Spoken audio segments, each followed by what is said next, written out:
Students, आज हम discuss करेंगे अपनी सीरीज का क्वेश्चन नंबर 9, जो कि है हमारा आदेशात्मक एवं निदेशात्मक संविधि से आप क्या समझते हैं, इसका निर्धारण कैसे किया जा सकता है, आदेशात्मक संविधि क्या तथा निदेशात्मक संविधि में अंतर क्या है। ठीक है, आपके एग्जाम की पॉइंट ऑफ व्यू से बहुत ही ज़्यादा इंपॉर्टेंट क्वेश्चन है और इसलिए इसको बिल्कुल भी मत छोड़िएगा। जितने भी आपके टॉप 15 क्वेश्चन हमने बनाए हैं वो सभी आपके एग्जाम के पॉइंट ऑफ व्यू से बहुत ही इंपॉर्टेंट है, इसलिए इनमें से कोई भी आपका लॉन्ग या शॉर्ट में आ सकता है। ठीक है, इसलिए इस क्वेश्चन को बहुत ही अच्छे से समझिएगा आज। और वीडियो शुरू करने से पहले हम आपको बता दें कि अगर आपको इसका पीडीएफ चाहिए इस पेपर का, नोट्स का, तो उसका टेलीग्राम चैनल से आप डाउनलोड कर लीजिएगा, उसकी लिंक मैं डिस्क्रिप्शन में दे दूंगी।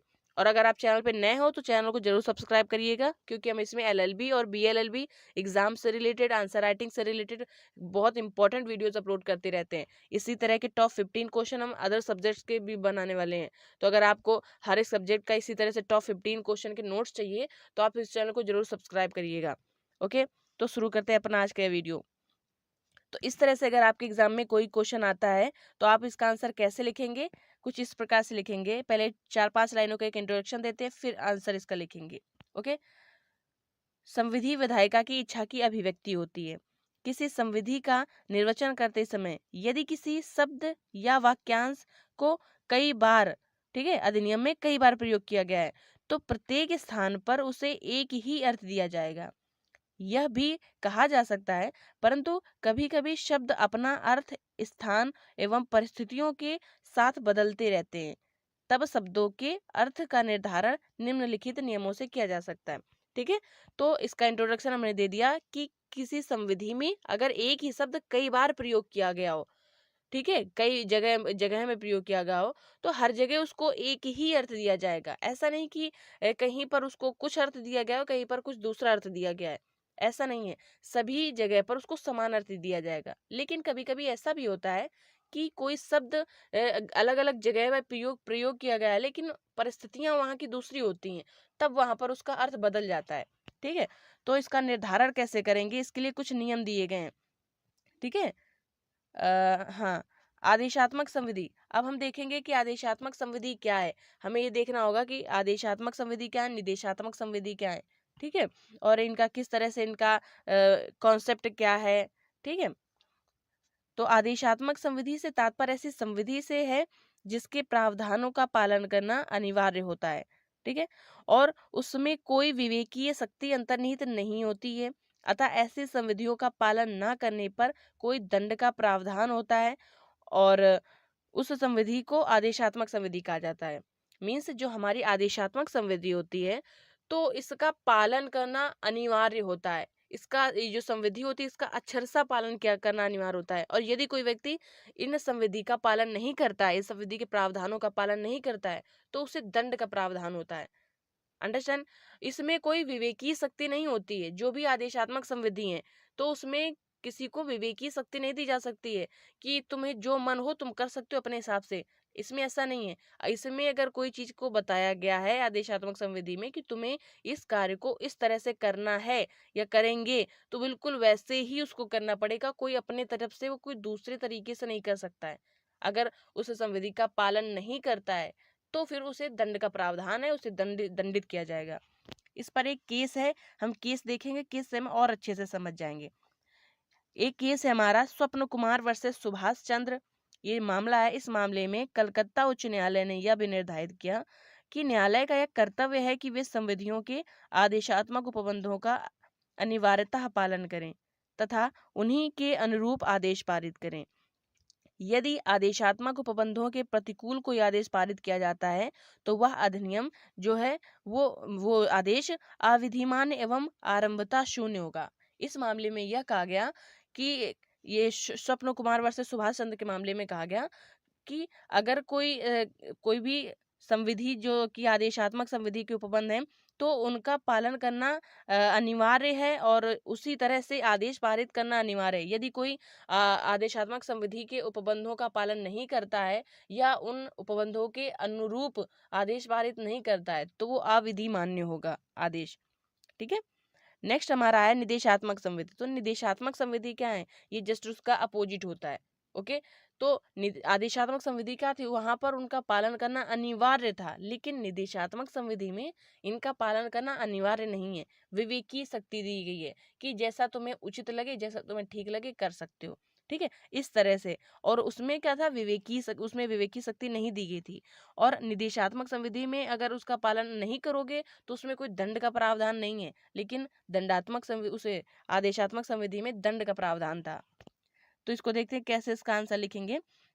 निदेशात्मक संविधियों से अभिप्राय उन संविधियों से है जिसके उपबंधों का पालन न करना उपबंधों का पालन करना अनिवार्य नहीं होता है। उन संविधियों में विवेकीय शक्ति अंतर्निहित होती है, निदेशात्मक संविधियां कहलाती हैं। निदेशात्मक संविधियों के उपबंधों का पालन न करने पर कोई दंड का प्रावधान नहीं होता है। ऐसी संविधि के प्रावधानों को निदेशात्मक संविधि कहा जाता है। अंडरस्टैंड। अब इस पर एक केस है, बहुत ही इंपॉर्टेंट केस है, जगन्नाथ वर्सेस जसवंत सिंह। फिर से रिपीट कर देती हूँ मैं। जगन्नाथ वर्सेस जसवंत सिंह के मामले में उच्चतम न्यायालय ने यह कहा कि व्याख्या का यह सुस्थापित सिद्धांत है कि ऐसे किसी अधिनियम के उपबंध को आदेशात्मक प्रकृति का नहीं माना जाएगा जिनका पालन किया जाना अनिवार्य ना हो और जिनका पालन नहीं किए जाने पर किसी प्रकार की शक्ति की व्यवस्था ना की गई हो, किसी प्रकार की शास्ति मीन्स दंड की व्यवस्था ना की गई हो। अतः ऐसी संविधियों को निदेशात्मक संविधि माना जाएगा। इन्होंने कहा है कि अगर किसी संविधि में दंड की व्यवस्था नहीं है, यानी किसी संविधि के उपबंधों का पालन करना अनिवार्य नहीं है, तो उसे आदेशात्मक नहीं माना जाएगा बल्कि उसे निदेशात्मक संविधि माना जाएगा। निर्धारण की कसौटी। अब हमें कैसे मालूम पड़ेगा कि ये आदेशात्मक संविधि है कि निदेशात्मक संविधि है, तो इसका निर्धारण कैसे किया जा सकता है, ठीक है। तो संविधि के उपबंधों को यह निर्धारित करने की कसौटी, यह निर्धारण करने की कसौटी कि वह आज्ञापक है यानी आदेशात्मक है या निदेशात्मक अधिनियम है, के अधिनियम के उद्देश्य, आशय तथा विस्तार की सीमा से लगाया जा सकता है। यह क्या कि कोई संविधि आदेशात्मक है या निदेशात्मक है, इसका मालूम हमें उसकी उद्देश्य और आशय विस्तार की सीमा से लगाया जा सकता है।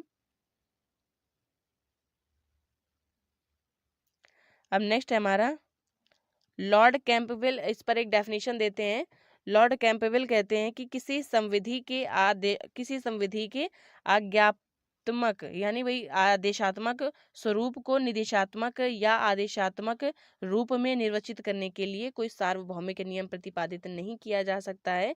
इसलिए न्यायालय का यह कर्तव्य है कि वह पूरी संविधि को ध्यानपूर्वक विचार करके विधायिका के आशय के अनुरूप उसका क्या कि निरूपित करे। यानी इन्होंने लॉर्ड कैंपबेल ने कहा है कि किसी भी संविधि, कोई संविधि आदेशात्मक है कि निदेशात्मक है, इसके निर्धारण के लिए कोई निश्चित एक नियम नहीं बनाया जा सकता है, ना ही कोई इसके लिए कोई नियम है। इसलिए न्यायाधीश का यह कर्तव्य है कि उस संविधि को पूरी संविधि को ध्यान से पढ़े, उसके उद्देश्य को ध्यान से देखे, विधायिका का आशय क्या है और उस संविधि का उद्देश्य क्या है, और तब उस संविधि का निर्वचन करें। कोई संविधि आदेशात्मक प्रकृति की है या निदेशात्मक प्रकृति की है या निश्चित करने के लिए कोई नियम अथवा सिद्धांत निर्धारित नहीं है, परंतु यह दो बातों पर निर्भर करता है, संविधि में प्रयुक्त की गई भाषा और विधायिका का आशय। वैसे तो इसके लिए कोई नियम नहीं है कि कोई संविधि आदेशात्मक है या निदेशात्मक है, लेकिन फिर भी दो बातें हैं जिन पर विचार करके जिनसे हमें मालूम पड़ सकता है कि संविधि का स्वरूप कैसा है।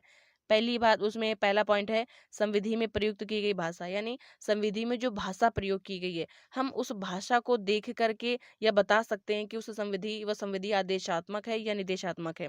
दूसरा है विधायिका का आशय।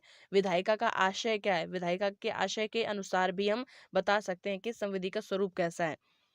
संविधि में प्रयुक्त कुछ शब्द उसकी प्रकृति का निर्धारण करते हैं। जैसे फर्स्ट है हमारा कर सकते हैं मीन्स में, सेकंड है हमारा करेगा यानी सेल, थर्ड है हमारा अवश्य करना चाहिए यानी मस्ट, और फोर है जैसा वह उचित समझे, एज ही डीम्स फिट। इसमें सीम्स लिख गया बेटा, आप डीम्स फिट कर लेना, ओके, जैसा वह उचित समझे। इस पर एक केस है बाबूराम वर्सेस उत्तर प्रदेश राज्य के मामले में न्यायालय ने यह भी निर्धारित किया कि विधायिका के द्वारा उपबंध को अनिवार्य बनाने के लिए मस्ट, अवश्य यानी मस्ट मीन्स अवश्य, या सेल करेगा का प्रयोग किया जाता है तो वह आदेशात्मक उपबंध होता है। मीन्स ये दो वर्ड इंग्लिश में, इनको इंग्लिश में अगर है संविधि तो उसमें मस्ट या शैल लिखा होगा, और हिंदी में अगर तो अवश्य या करेगा। ये दो शब्द अगर लिखे होंगे तो इससे हमें मालूम चल सकता है कि संविधि आदेशात्मक है। और जैसे कि फॉर एग्जाम्पल किसी को ये कोई सपोज कोई संविधि है, उसमें कोई प्रावधान है कि तुम्हें ये कार्य करना है, यानी अवश्य करना है, अवश्य वर्ड आ जाता है तो वहां पर एक बाध्यता आ जाती है, अनिवार्यता आ जाती है कि नहीं तुम्हें करना ही है, ये काम करेगा। ठीक है, करेगा ये वर्ड है, इससे क्या है कि ये बाध्यता का भाव पता चलता है। अब जैसे कि हमारा इस पे एक केस है, M Jagmohan Reddy versus deputy secretary. फिर से रिपीट कर देती हूँ, M Jagmohan Reddy versus deputy secretary. इस वाद में क्या इन्होंने कहा कि जब संविधि में मे यानी कर सकते हैं, एज ही डीम्स फिट जैसा वह उचित समझे का प्रयोग किया गया हो तो वह निदेशात्मक संविधि होगा। ठीक है, अगर किसी संविधि में लिखा है कि वो कर सकते हैं, मतलब करेंगे नहीं, कर सकते हैं यानी संभावना है, तो उसमें कर भी सकते हैं और नहीं भी कर सकते हैं, तो यहाँ पर हमारा आदेशात्मक नहीं होगा। ठीक है, मैंडेटरी नहीं है यहाँ पे करना, तो ये यहाँ पर क्या होगा, हमारा निर्देशात्मक होगा। ठीक है, और जैसे कि वह जैसा वह उचित समझे, यानी इसमें भी विवेकी शक्ति दी गई है, जैसा वह उचित समझे। ठीक है, वो जैसा ठीक समझे तो वो उनके विवेक पर डिपेंड करता है। तो यहाँ पर भी आदेशात्मक नहीं है, यहाँ पर भी निदेशात्मक माना जाएगा। तो ये जो शब्द दिए गए हैं अगर किसी संविधि में प्रयोग किए जाते हैं तो हमें पता चल सकता है कि वह संविधि आदेशात्मक है या निदेशात्मक है। कुछ अन्य सिद्धांत भी हैं जैसे कि हमें पता चल सकता है कि संविधि आदेशात्मक है या निर्देशात्मक है, जिसमें हमारा फर्स्ट है नकारात्मक अर्थ निर्धारण। यानी कभी कभी किसी संविधि में भाषा नकारात्मक होती है तो ऐसे उपबंधों का निर्वचन आदेशात्मक ही होता है। ठीक है, जैसे किसी संविधि में नकारात्मक शब्दों का प्रयोग किया जाता है तो वहां पर यह माना जाता है कि यह संविधि निदेशात्मक आदेशात्मक मानी जाएगी। ठीक है, जैसा हुआ या जैसे ये कार्य नहीं कर सकते, या ठीक है, नकारात्मक टाइप का अगर वर्ड दिया गया है, कहीं भी नकारात्मक सेंटेंस दिया गया है तो हमें मालूम पड़ सकता है कि ये आदेशात्मक है। नेक्स्ट हमारा लोक कर्तव्य का अर्थ निर्धारण। यानी जब कोई कर्तव्य संविधि के द्वारा निर्धारित किया जाता है तो वह आदेशात्मक स्वरूप का होता है। ठीक है, यानी अगर लोक कर्तव्य के लिए कोई काम निर्धारित किया गया है तो वहां पर आदेशात्मक ही माना जाएगा। कभी कभी इसे निदेशात्मक भी मान लिया जाता है, लेकिन ज्यादातर इसे आदेशात्मक ही माना जाना चाहिए। ठीक है, तो थर्ड पॉइंट हमारा है परामर्श की अनिवार्यता का अर्थान्वयन। जब जब किसी लोक कर्तव्य में परामर्श लेने का उल्लेख किया जाता है तो भले ही परामर्श लेना अज्ञापक हो लेकिन उसका निर्वचन निदेशात्मक होता है। ठीक है, लेकिन अब परामर्श लेने की अनिवार्यता पर बल देते हुए भारतीय उच्चतम न्यायालय ने उसे आज्ञात्मक स्वरूप का कहा है। यानी वैसे तो परामर्श लेना आज्ञापक है, लेकिन कभी कभी इसे निर्देशात्मक भी माना जाता है। लेकिन उच्चतम न्यायालय ने इस पर बल देते हुए कहा है कि नहीं, अगर लोक कर्तव्य के संदर्भ में परामर्श लेना अनिवार्य है तो वो तुम्हारा आदेशात्मक ही होगा उपमन। ठीक है, और फोर्थ पॉइंट है हमारा संविदा एवं आंतरण जैसी संविधियों का निर्वचन। जो हमारी संविदा एवं आंतरण जैसी जो संविधियां हैं ये क्या करती हैं, यह वचनदाता और वचन ग्राह्यता के बीच कुछ अधिकार और कर्तव्यों का निर्माण करती हैं। ठीक है, तो इस प्रकार की संविधियां क्या होंगी, आदेशात्मक संविधि होगी। जैसे हमारी कंपनी विधि, इसको भी आदेशात्मक संविधि ही माना जाता है। अब नेक्स्ट है हमारा विवेकीय प्रयोजन खंड का निर्वचन। यानी न्यायाधिकरण, जो हमारे न्यायाधिकरण न्यायालय होते हैं, इनको यह शक्ति प्रदान की जाती है कि जैसा वह उचित समझे, परंतु इसका तात्पर्य यह नहीं है कि वो मनमाना आदेश पारित करें। ठीक है, तो यहाँ पर क्या है कि यह शब्द कोई विवेकीय अधिकार प्रदान करता है जिसे कि संविधि के बाहर जाकर आदेश किए जा सकते हैं। ठीक है, मीन्स अगर न्यायाधिकरण को यह कहा गया है, उनको यह अधिकार दिया गया है, शक्ति दी गई है कि वो जैसा उचित समझे निर्णय दे सकते हैं, तो इसका मतलब यह नहीं कि वो मनमाना निर्णय दें। ठीक है, तो अतः यह इनका माना जाएगा, निदेशात्मक संविधि माना जाएगा। ठीक है, अब इसमें देखते हैं हम आदेशात्मक एवं निदेशात्मक संविधि में अंतर। आदेशात्मक और निदेशात्मक संविधि में अंतर क्या है, ये एग्जाम में बहुत पूछा जाता है आपके, कभी कभी शॉर्ट क्वेश्चन में भी आ जाता है कि आदेशात्मक एवं निदेशात्मक संविधि में अंतर बताइए। ठीक है, तो ये आपके एग्जाम के पॉइंट ऑफ व्यू से इंपॉर्टेंट है, इसको ध्यान से समझिएगा और बहुत अच्छे से आपको समझ में आ जाएगा। और मैं उम्मीद करती हूँ कि आपको समझ में आ भी रहा होगा क्योंकि बहुत अच्छे से हम समझा रहे हैं आपको। अब एक केस है हमारा हरि विष्णु कामथ वर्सेस अहमद इशाक। फिर से रिपीट कर देती हूँ, हर विष्णु कामथ वर्सेस अहमद इशाक।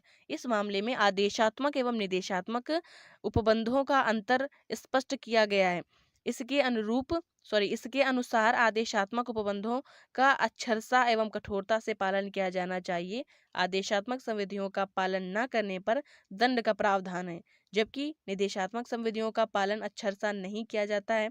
ठीक है, और इनका पालन न किए जाने पर दंड का प्रावधान नहीं है। ये इन्होंने कहा है, इस मामले में कहा है कि जो आदेशात्मक संविधि होती हैं इनका अक्षरशः और कठोरता से पालन किया जाना चाहिए, और अगर आदेशात्मक संविधि का पालन नहीं किया जाता है तो उसमें दंड का प्रावधान होता है। लेकिन जो हमारी निदेशात्मक संविधि हैं उनमें अक्षरशः पालन नहीं किया जाता है उनका, और अगर निदेशात्मक संविधियों का पालन नहीं किया जाता है तो उस पर दंड का प्रावधान भी कोई नहीं होता है। अब इस पर हमारा एक डिफरेंस है, इस तरह से आप कुछ देख सकते हो स्क्रीन में, और अगर आपके एग्जाम में आता है तो कुछ इसी तरह से आप लिख भी सकते हो। फर्स्ट हमारा है, आदेशात्मक संविधि का पालन किया जाना अनिवार्य होता है, और उधर निदेशात्मक संविधि का पालन किया जाना अनिवार्य नहीं होता है, यानी इसमें विवेकाधीन होता है।